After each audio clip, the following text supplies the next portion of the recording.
There we go. Take 2. Trying to do this. Let's hope we can actually do this in one shot, huh? Because me, being the dummy that I am, recorded the whole first take of this video using this microphone. And I know what you might be saying, like, hey, that's great, that's a studio mic, right? No, it was sitting in that same exact position. I even unplugged the XLR cable, but I unplugged it from the wrong microphone. And so the whole time I was using that mic, picking up the whole room to try to record this video. Let's hope we can do this in one straight shot, you know, since I already have experience recording this once. What's up, and welcome back to the channel, guys. So this week is probably gonna be a little bit shorter of a video, but this is something that I've recently used in a project and I found extremely helpful. So I thought I'd do this video and pass it along and share it with you guys. So the topic of this video is gonna be power grades. Now, these are basically just grades which you save in this folder in Davinci Resolve, and you can carry those either entire color grades, partial color grades, or things like color management setups from project to project as you're grading. Now, I'll be honest with you, this is probably something that most beginners kind of skip right past because it's one of those things that you kind of have to be doing this for a little bit to recognize the time-saving value and how good using power grades can be for you.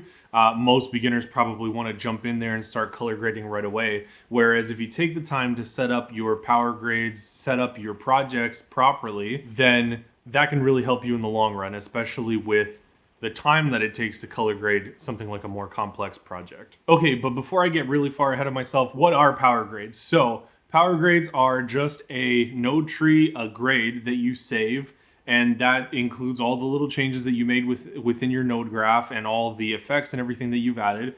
You save it to the power grades folder in Davinci Resolve, and these go with you from project to project. So whereas your stills folder is a grade that you can apply on your footage for one specific project, a power grade you can use across all of your projects. So for example, let's say that you're grading a project in which you know your footage is Arri log C and you're going to Rec 709. I can have a power grade saved in my folder that comes with me to all my projects where it's a conversion done already, the in and out conversion from Arri log C all the way through to Rec 709, right?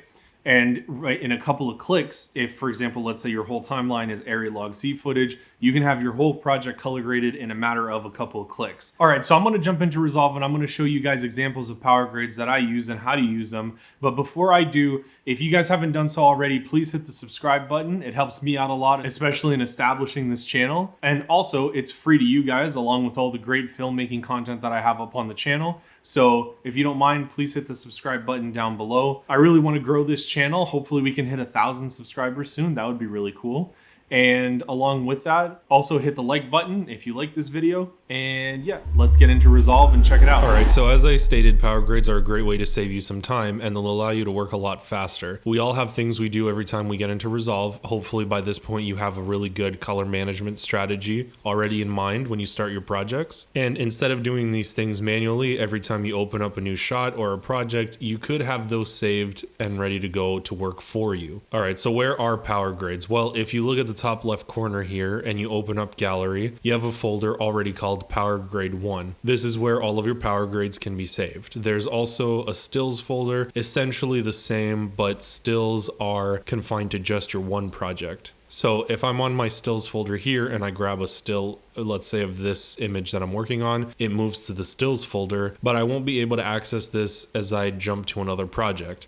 Power grades will move with me. So if I open up that folder, I have 2 already saved in there that I use. One I actually use for my YouTube videos so that I can color grade them faster. And another I've been messing around with a Technicolor look that I have saved here. I just really love that look and I love the idea of having a grade already saved with that look in it. If you don't know what Technicolor is, look it up, and films that were treated that way, just a beautiful palette, I don't know. Back to this though, so to create a power grade, you do the same thing as grabbing a still, except just make sure you're on your power grade folder. Let's start with this shot. Let's say that I want a power grade to convert Blackmagic Raw to ACES CCT and then back to Rec 709. So on my first node, I'll grab ACES Transform, choose my settings and output to ACES CCT. We'll make another node and do ACES again, but this time we're going from ACES to Rec 709. Great, there we go. So I have my transform now. I know I'm going to use that in future grades, and I don't want to do this every time, so I can go to my Powergrades folder, then right click and grab still. It adds it to my folder and I can rename it, and let's do Black Magic Raw to Aces to Rec 709. Right, so I have it labeled here so I can easily identify it, but let's say this wasn't labeled, or maybe I have a bunch and I don't remember what's in it, then I can actually right click on the still and do display node graph. This window opens and I can see exactly what's in my node tree and what I'm applying. Let's say I had more nodes, or I saved one with a LUT and one without, I'd be able to see that in here.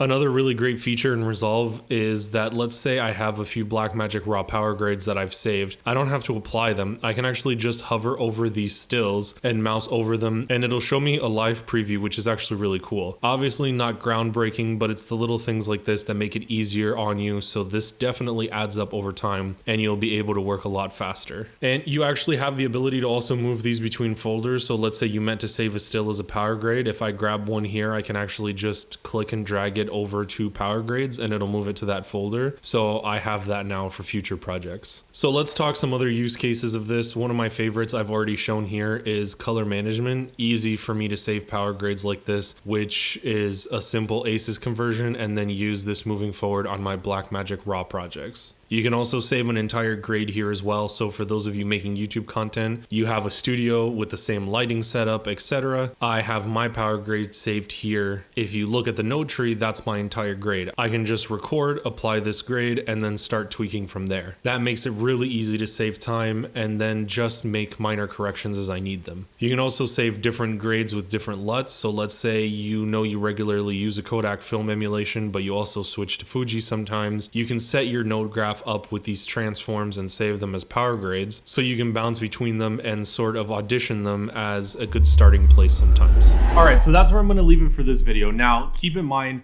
this is something that you're going to have to jump into and experiment for yourself and set these things up for what your needs are, whether that's grading your own videos, whether you're putting them online, or grading bigger projects like commercials and narrative work. Now, if you're grading those bigger projects, you know that time is a big constraint because you need to go through a lot of shots and you need to get them done in a reasonable amount of time, sometimes unreasonable amount of time. And taking the time to set up these things now can definitely be a big time saver and help you out a lot in the future. Now, your needs are going to be different than my needs. So the things that I need and the examples that I showed you are only a small subset of things that you can do, but I found them very helpful. Now you take what I taught you and you go experiment with the needs of your projects and the need of your color grading, establish your own Powergrades that you save and then you can use on your future projects. So I hope you learned something, or at least really liked the video. If you did, please hit the subscribe button down below. Like I said, hit the like button as well. Share this video, get it out there, show it to your friends. And until next time, get out there and create something. La de vedere.